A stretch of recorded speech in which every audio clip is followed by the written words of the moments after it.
on the undocumented immigrants? Well, you're going to find out from Donald Trump very shortly. He's going to be giving prepared remarks on this issue, I think, very soon. I don't want to give a date. I think I've heard a date. But let me we don't know? I mean, that is sort of remarkable that we don't know. I just don't speak for Donald Trump. I mean, that's what I do know. But here's what I know. His position is going to be tough. His position is going to be fair. But his position is going to be humane. He's going to build and complete the border wall that was set in place in 2006 by Congress. It's going to be paid for.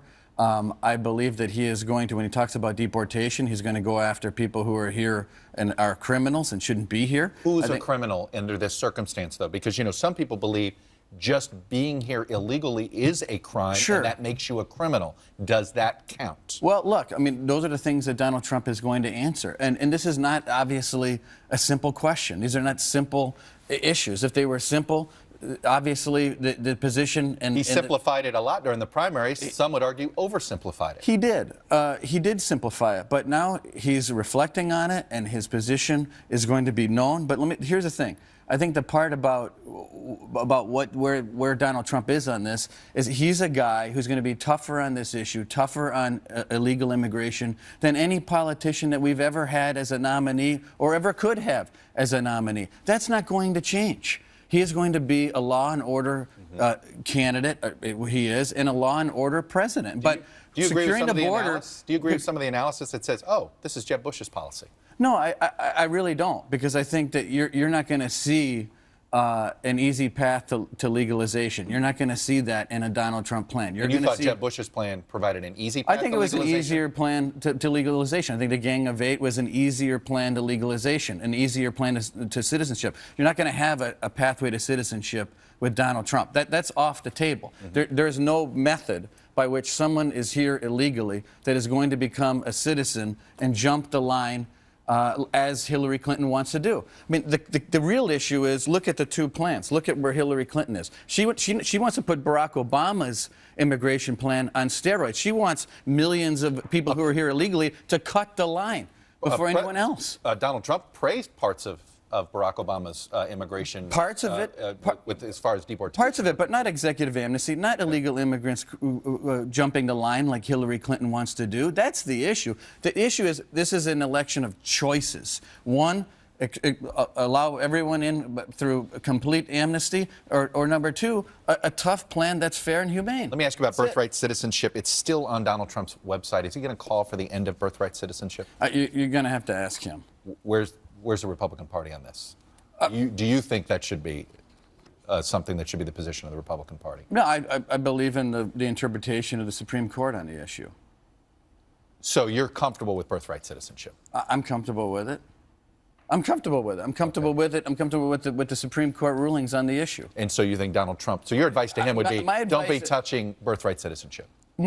A nominee does not have the doesn't have to adopt every single position and platform position of the Republican Party. If we're talking about, and what my opinion is on birthright citizenship does not necessarily have to be adopted by a nominee. My exact view of immigration and how it should be pursued does not have to be adopted by a nominee. All right, but let me ask you this. In the infamous 2013 autopsy, this is what was written in it. If Hispanic Americans perceive that a GOP nominee or candidate does not want them in the United States, i.e. self-deportation, they will not pay attention to our next sentence. Do you think Donald Trump understands this analysis? I think he understands it completely. And I think is that what this evolution's about? You know what? I don't know when you say what the evolution is all about. What I think is that Donald Trump understands that with every position that is taken, and as you get closer to the White House, a degree of humanity and decency is part of every decision that needs to be made. And I know Donald Trump. I know Donald Trump in private. I talk to him every day. I know what he's thinking about a lot of these issues, and this is a good and decent man that wants to do the right thing and wants to take every position that he's talking about and pepper it with decency, dignity, and humanity. Let's talk about race. Donald Trump called Hillary Clinton a bigot this week. Do you think she's a bigot?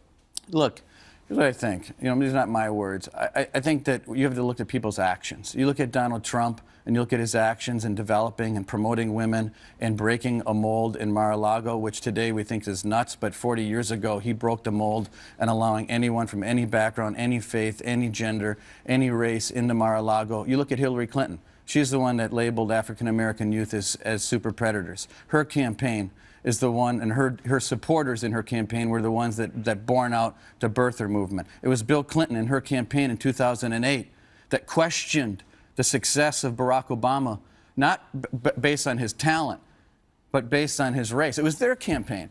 Why can't we start judging these people based on what they actually did? She gave out state secrets. She talked about race in a way that's unacceptable. All right, and then this morning's New York Times outlines what Donald Trump and his father may have done when it came to basically keeping African Americans from being able to rent. May have done. I mean, this is the issue. Look at what he did do. He was under Justice Department investigation. Look, if you look at what he's done as a developer in putting together golf courses, these clubs, the things that he's been doing for the last several decades, he has broken the mold when it comes to this issue. And I can tell you where his heart's at. I know where his heart's at. One of the things, though, that he said Hillary Clinton only views African Americans as votes, not as human beings. And this is what he tweeted out yesterday morning after the tragedy about Dwayne Wade, former Miami Heat, now Chicago Bull, whose cousin was shot and killed in Chicago. And he tweets this: Dwayne Wade's cousin was just shot and killed walking her baby in Chicago. Just what I've been saying.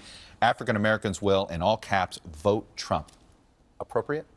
I think here's where I think he's frustrated with, is that Democrats, I think, have been taking advantage of this vote and providing very little leadership to get things done in urban areas across America. I worked in Wisconsin for Tommy Thompson when the first private school choice bill was put together. Mm-hmm. It was Democrats out of the cities, Democrats that were in the power base of their party that fought school choice across the state of Wisconsin. Mm-hmm. And to me, if you want to look at leadership in the cities, it's in education reform, mm-hmm. it's in freeing up SBA loans for black small business owners. These are the things that our party is championing, and he sees that, and it's frustrating to see that the Democrats go into these cities, I think, take advantage of this vote and provide very little leadership in return. Are you happy with the hires of Steve Bannon and Kellyanne Conway? Look, I go with the flow based on what the campaign wants to do.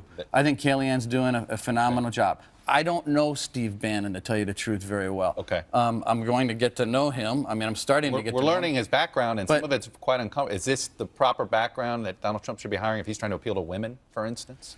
Look, and I don't know how much of it is true or not, neither do you. And so I don't speculate based on what other third parties say about people. I tend to judge people based on what I see and what I interact with. One final question when it comes to the issue of the Clinton Foundation and tax returns. And I want to ask it this way.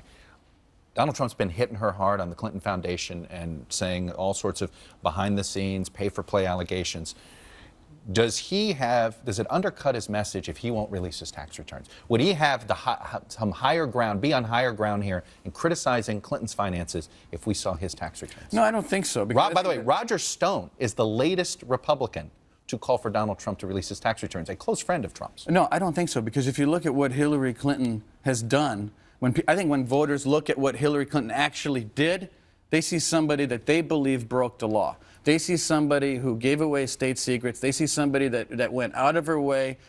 But how can we judge Donald Trump? But you're judging something you... Well, we don't know. That's the point. But do you think... Let me ask you, if we don't know... We know that Hillary Clinton shouldn't be trusted with national secrets and with the most precious information that our country has in their hands. We know she can't be trusted. Are you equating the known conclusion that she can't be trusted with state secrets to what could be in Donald Trump's taxes? We've had a history of every major nominee releasing their tax returns, right? I'm not suggesting... Every major presidential nominee. And by the way, he is a private businessman whose companies may or may not benefit from him being president. That's something voters should want to know. I'm not suggesting that it isn't a subject that good journalists don't discuss. What I'm suggesting is I think it's preposterous. You don't think the two equate? I think it's to compare someone that we know gave away national secrets. Wait a minute. You are making an assumption. We don't know that. We do know. Comey actually said that she... It's the vulnerability. But you are making an assumption that it happened. James Comey laid out a prima facie case for gross negligence. Now, I understand the case he laid out, but we don't know factually. You don't have the smoking gun. Come on, you're telling me that we don't have a smoking gun, that she gave away state secrets when we know that confidential, top secret emails were part of the information that was put in a private secret